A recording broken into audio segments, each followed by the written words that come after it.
Hi friend, Megan here. I have been meaning to share an overview about the bodywork system that I do for a long time. I add in little snippets here and there in a lot of the exercises that I have on the channel. And I would say by far the bodywork stuff with shoulders and neck and lower back are the ones that are most popular by far. So I do want to add more to them and more tools that you guys can use. But I did want to do an overview because I think it's really important to understand kind of where I'm coming from and what my observations are about the body systems and how they work together and what my, I guess, philosophy is on how to let the body work to its top capacity. So, first, I wanted to say that I really believe that the body is this perfect healing machine. All of the systems that work together in accordance are incredible. And when I see my young children, if they get a scratch, they're healed in like 2 days. And just seeing their ability to flush anything out of their system, to heal from cuts and scrapes, it's really amazing to see what their bodies are naturally capable of doing. So what do I think happened to us adults that we are no longer able to release and heal in the same way? Excuse me. I drink my tea. I'm drinking a cacao husk, local tea from Peru that's really delicious. So, first, I think that we've had a huge disconnection between our minds and our body. And I say this by an example of when we go to school and we're taught to hold our pee when we need to go use the bathroom. And our body's most natural function to get rid of waste and relieve itself is kind of shut off over the years. And we do it with coffee when, we're tired and the body is saying, hey, I'm really exhausted. You should probably sit for a moment and rest. We instead drink more uppers or coffee and we try to just push through. So I think that we've had this huge disconnect with our body, as well as a lot of myths and kind of beliefs pushed on us that our bodies aren't good enough. And so there's a lot of self hate, especially with women and more men that I know these days, that we're taught to criticize it. We're taught to go big or go home, no pain, no gain, kind of a pushing, really aggressive way to take care of our body. And it ends up not working so well in the long run. You might get like the short-term effects, but the long-term effects are a lot of injury and a lot of sort of numbing of the body as well. So I think that our body is this kind of perfect sensory antenna that tells us exactly what we need when we need it. So when I'm working, I'm really trying more than anything to start bringing awareness to the body. So many times we won't really think that we're hurting, and then I'll push on a spot, and someone will be like, "Ow! I had no idea that was there." And so it's like, yeah, that's been there and it's slowly accumulated and we've gotten used to it. And the pain receptors actually, because they be firing all the time, they stop so we can continue to function, and then it becomes kind of numb. So we'll start doing this body work, and more times than not, things will sort of start hurting before they start releasing. But it's more our awareness is more in tune with how it's actually feeling. So that can come to the surface first. So the other thing is that it's mind, body, and it's also the emotional body. So what I say is that the body has all of these neurological connections in our nervous system. I actually read somewhere that it's as many neurological connections in the brain as there is in the body as there is the actual brain. So um, what I see on the emotional level and maybe the spiritual level is that our body is almost like this sponge that has associations. And so that sponge of associations is things that happen to us or hurt us. Our body is so gracious and wants us to just keep being able to continue living. So it almost takes it on for us and it stores it there until we're ready to release it. So one of the things that I use as an example is um, when you get an adrenaline spike, which we were originally only supposed to have a few, and I've told this story before, so bear with me. that we would have an adrenaline spike and it would cause an enormous amount of inflammation, but it would give us hyper focus and hyper strength to be able to get out of any dangerous situation. So we used to only have like 1 or 2 adrenaline spikes a year, but given the modern world, we're getting them every single time we're in our car, every single time that our phone pings. We're getting them when we get certain emails. So we're getting hundreds of pings of adrenaline that system wasn't really meant to take on. So the adrenaline starts to store, it gets very toxic and overheated, and it can cause a lot of inflammation. So, one of the natural mechanisms of that is to shake. And there was a lion and gazelle story that there was a study that a gazelle would get chased by a lion, and if it got away safely, its whole body would shake and quiver. And what would happen is that the scientists would study where the adrenaline level was before the shake and after the shake. And after the shake, it was almost nothing. But if they didn't get a chance to shake, it was still really, really high. So when we're little and we get scared, we shake and quiver. And that's actually naturally helping the body flush adrenaline. But then we kind of aren't allowed to do that in our day-to-day life. And we're sort of we kind of pull it back. We pull back tears. We pull back sort of yawns, natural things, farts, natural things our body wants to do to clear itself, and we sort of shut them off over the years. So the body knows how to clear this, but life and society has sort of turned off those instincts and turned off that connection between mind, body, and emotions. So when I'm doing body work, I do my best to work with all three and understand how all three of those things work together. So since we're getting into the body being this mirror of what happened to us emotionally, I find that it's very helpful to look at the symbolic body. And there's a lot of work done by Louise Hay, and there's a lot of work done in Chinese medicine that says that the body is very symbolic of where those natural emotions get stored. So, for example, headaches tend to be overthinking, overheating, using that brain a little bit too much when we can't turn our thoughts off, when we can't sleep because of anxieties, when we're constantly up in the head. Another one is throat and neck.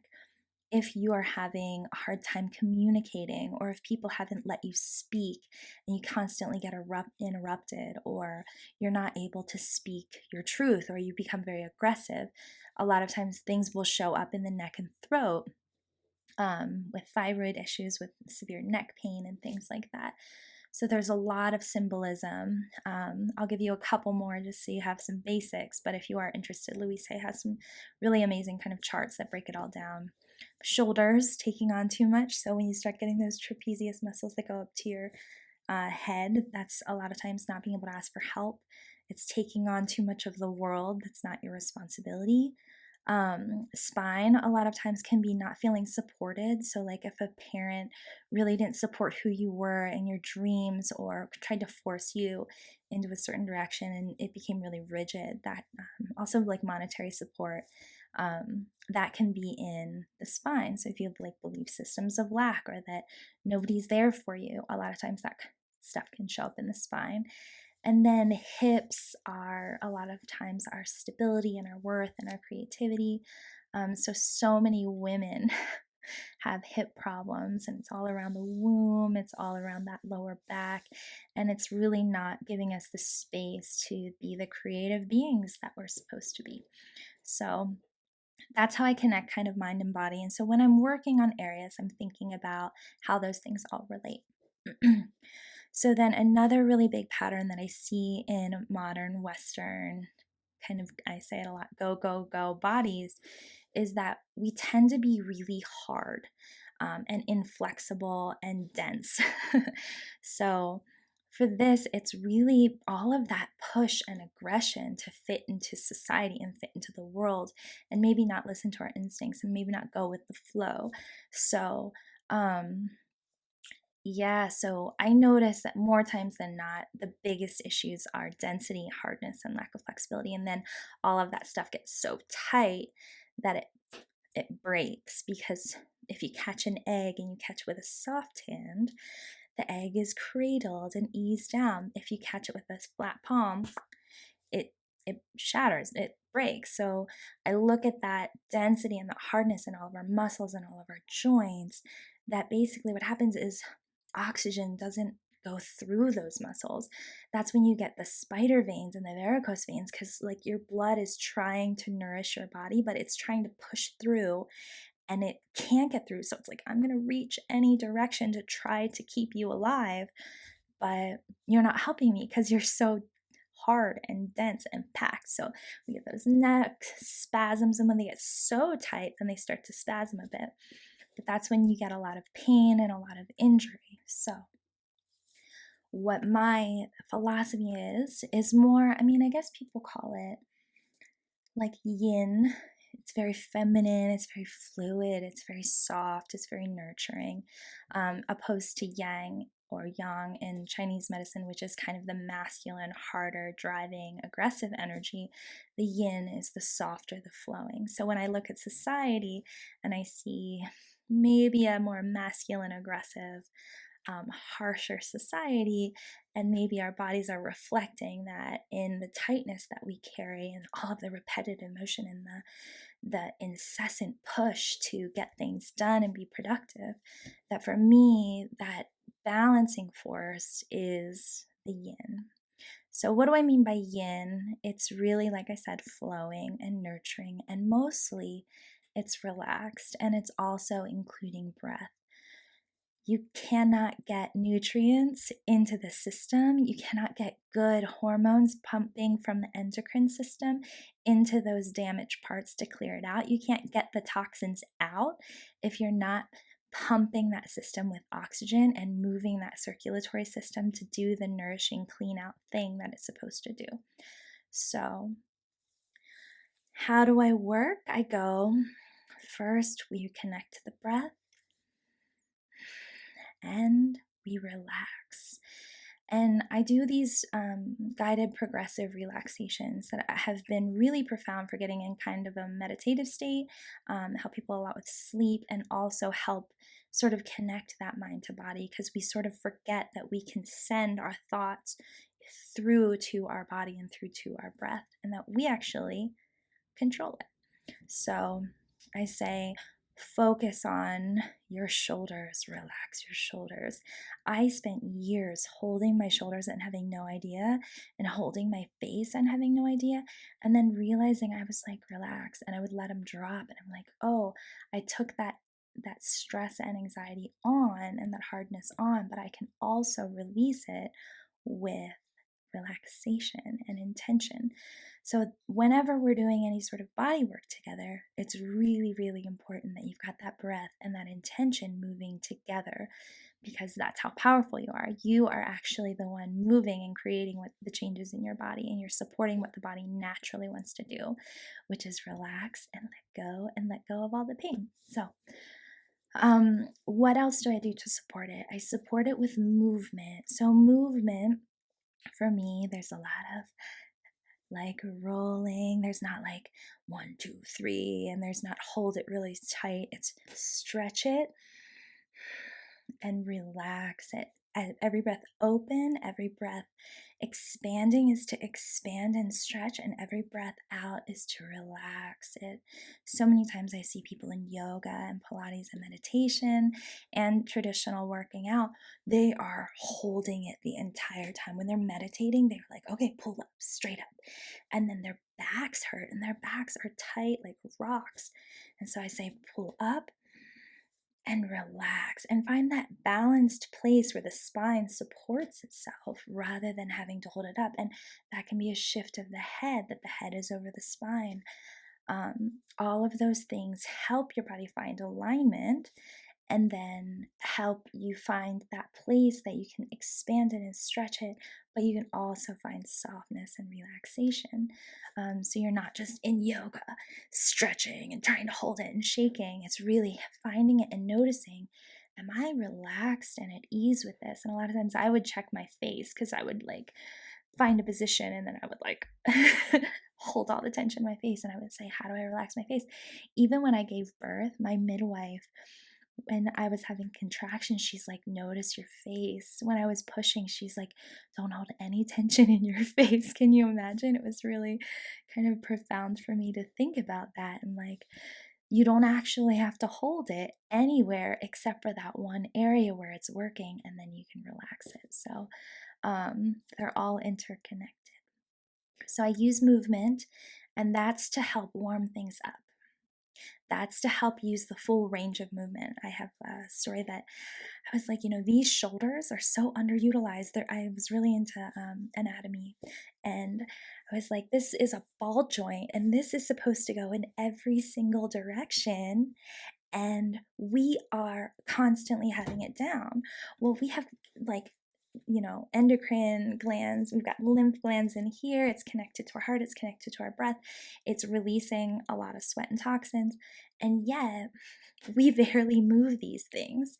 And so I was joking, I was like, we need to utilize the space that we have over these with these shoulders. And people were laughing at me, and I ended up like hitting something off the wall, and they're like, Megan, chill, maybe maybe we're not supposed to use all that space all the time. I said, okay. But I do believe that the full range of motion is how we can get all the connective tissue. It's how we can get the circulation through all parts. It's how we warm up the area, like I said. And it's how the body was originally designed to work. So any one of these joints, I really explore how much it can move in which direction. So many of our stretches are stagnant, and they're like cross here, and then, here. But I look at it as this entire space that goes back, that goes front, that can push forward. So I really try to explore the movement. And whenever you're doing body work, listen to some of the tips that I might give, but really take it upon yourself to explore how far and where that goes and how that feels while you're doing it. So I use movement, and I use pressure points. So there's a whole study, philosophy, medicine from Chinese medicine that says that the whole body is connected by these meridians, and there's certain points in the meridians that when sort of activated or touched can release so many other parts in the body. A good example of this is reflexology, all of the points in the foot. So all of those points in the foot work with different parts in the body, and vice versa. The parts in the body work with other parts in the body. So I've noticed that I've studied it a lot, and then I've done my best to really feel it out. So there's some shoulder moves that I call them the pins, that I'll press a couple different places. Here under the armpit, under the joint, here right in the where the clavicle meets the scapula, in that little triangle divot, and then one under the armpit by the shoulder here. And I actually noticed that this whole area just melts off way easier than if I just massage it or just stretch it. So I think these things really work. So sometimes I'll just do pressure, and it's really, I kind of look at it as like kind of a meat tenderizer, like it pushes it in and it softens it up, and then that oxygen flows in. So I add in pressure points, and I add in stretching. So some of the stretching is with the movement, and some of it is deep stretching. When I've worked with people who are like 60, 65 years old, and they'll tell me, Megan, I have never touched my toes. I'm like, that's okay. Let's just start where you're at, because that's where we're at. We don't have to compare ourselves with anyone. It's your body. That's another one of my big philosophies, is like, do not compare yourself with anyone, because your life brought your body to where it's at, and only you can know where it's at and be where you're at. So basically, the big key that I found for stretching is literally the breath, expand, and relax. So I'll have people just lean over, and I'll say, don't push it. Don't try to do anything. Just let your head drop to the best comfort you can have, because sometimes it wants to like tighten, and I'll say, do it until that place you can find relaxation. And then each breath in, expand, and each breath out, relax. And we'll do 5 breaths in different positions. And I will watch people sitting at an angle like this with their feet out and their head up. And they'll be here when we're starting and not touching their toes. After 5 breaths, I will say, look where you're at. And they will be down sometimes 5-10 inches from where they were just by relaxing into the stretch and using the breath in the stretch and using your body weight in the stretch rather than trying to push it. When you've already got something tight and you're saying, go further, it's like, it almost says does not compute, and it doesn't do it.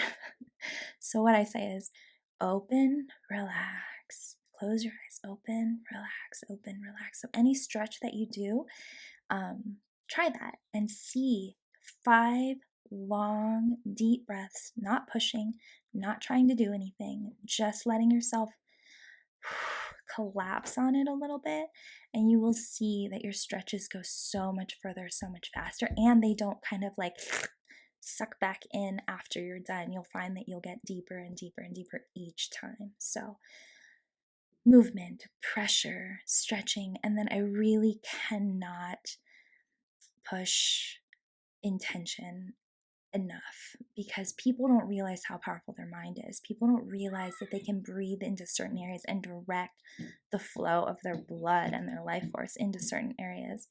But when we connect that mind and body, and when we see that this is supposed to be all working together, you will get such better, incredible results without the pain, without the self-loathing or the competition.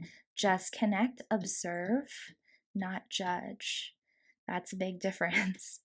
A lot of times it's, I should be further, oh, I'm not good at this. And we've got all these tracks running through our head of why we can't do it.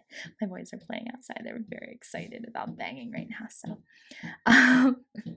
So it's really about our intention on how we go about treating our body. And a lot of it is to take away all that meanness, that pushing, that forcing our body to do things, and do it with a little more grace, do it with a little more ease, a little more gratitude and gentleness.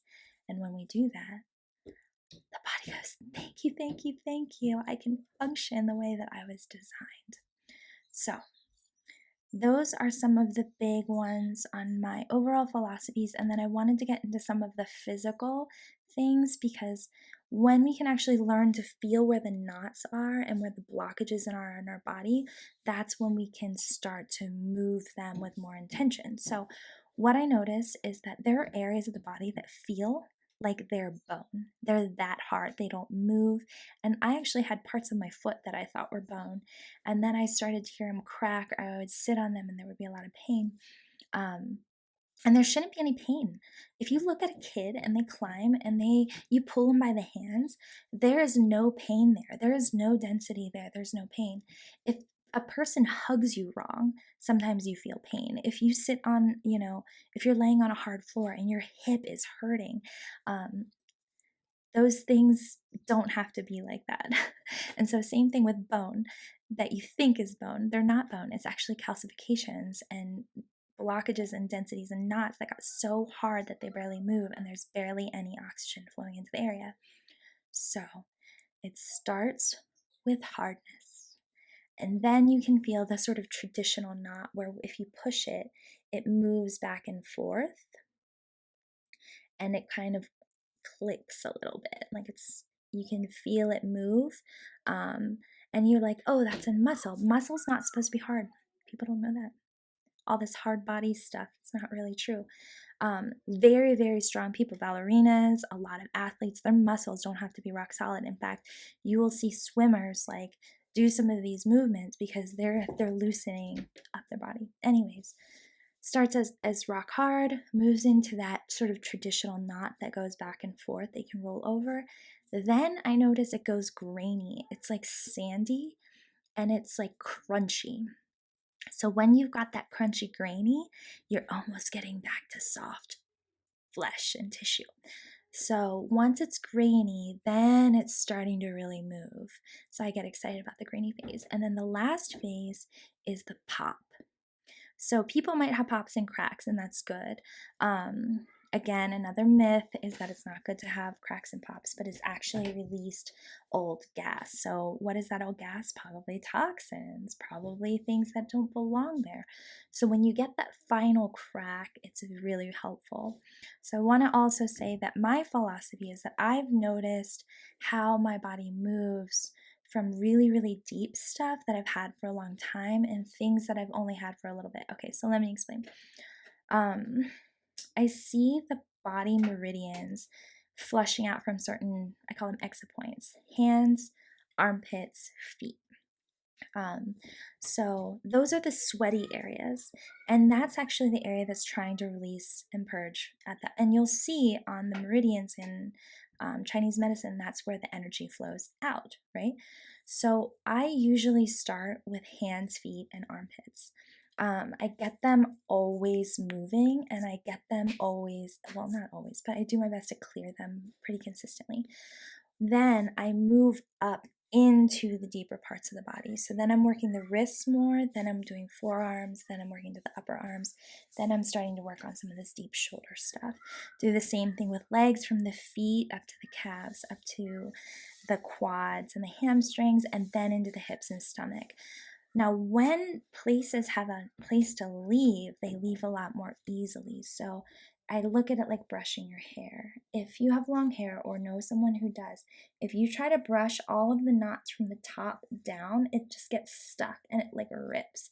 If you start at the bottom and move up gently, the knots have a place to open up. So I look at the body in the same way, that I'm trying to keep my hands and feet and armpits clear, and then I'm working my way in. And usually the deeper stuff in the stomach and the back and the spine are the oldest, hardest to move. So that is my philosophy on body work. I do think it's really important to support with whole foods, nutrition, listening to your body cravings, lots of water, tea, sleep. But in terms of the mechanisms and the philosophies and the tools I provide for body work, I wanted to give you an overview.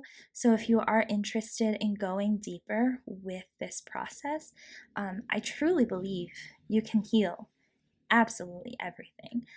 I have seen it for myself firsthand, and I have seen it with many, many people that I've worked with. The other thing that I wanted to mention, I'll leave this one for last, is that damaged tissue protects itself. So what I see is the fat that accumulates on the body.